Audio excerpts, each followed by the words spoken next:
Hello everyone, and welcome to the fifth episode of my Mochadores. Today we're going to be talking about an alternate form of power, oil power.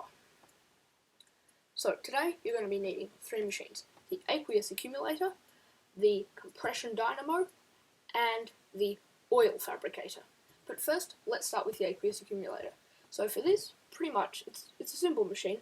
All it needs to do is accumulate water and put it into our compression dynamo here. Now what this does, if we go in here, you can see it's a coolant. Now this will cool the dynamo because if we go into here, the compression dynamo, it needs fluid, fuel and coolant.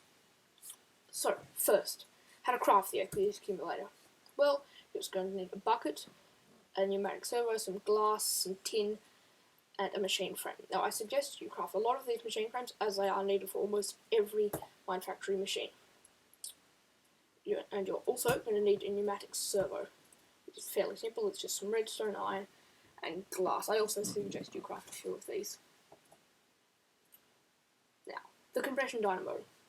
So effectively what this is it's like all the other dynamos that generates power. If you give it a few things, it doesn't need any power to start, to kickstart it, like a few other power systems. Pretty much all it needs is the fuel. In this case, is liquid, and sometimes it needs coolant. In this case, it does need coolant.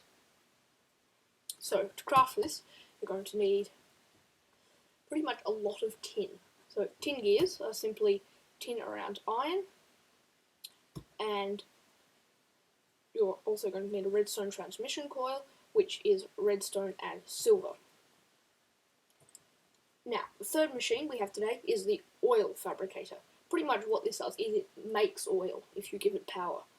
So, as we can see, if we go inside this, it has a liquid inventory, and I've put creative energy cell on top of it, which just gives it infinite power.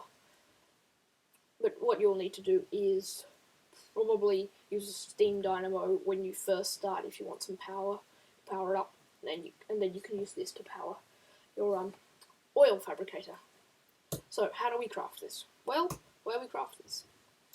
You're going to need some TNT, 4 blocks of obsidian, some plastic sheets, which are made with raw plastic, which is made by smelting rubber bars, which are made by smelting rubber or balls of glue or rubber from any other mod.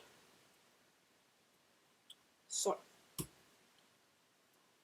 now the machine frame.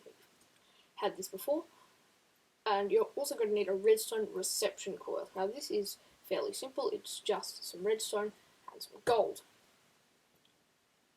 So, the setup. Pretty much, you're going to need your aqueous accumulator with some fluid ducts piping out of it into any side of the compression dynamo except the top, and that's going to come into this right tank here, and this water is going to act as a coolant for this compression dynamo. And you're also going to need some fluid ducts piping into the other side of the compression dynamo from the oil fabricator. So if I just turn this oil fabricator on, let's see what happens. So as we can see, I've turned this oil fabricator on, and it's just idling down. All machines in manufacturing will do this, they'll have a bit of idle time before they start work. Now, as we can see, a bit of oil has just been generated, and it's piping through these fluid ducts into the compression dynamo. If we go into the compression dynamo, you can see that it's full of oil, and it's generating power. Now, if we go into this resonant energy cell, which was previously empty, we can see that it has 2,500 RF out of its 500 million odd supply. So, this machine, you may be thinking, well, it's a bit expensive to just have an aqueous accumulator and an oil generator. And the truth is, well, it probably is, but I just thought you'd like to know.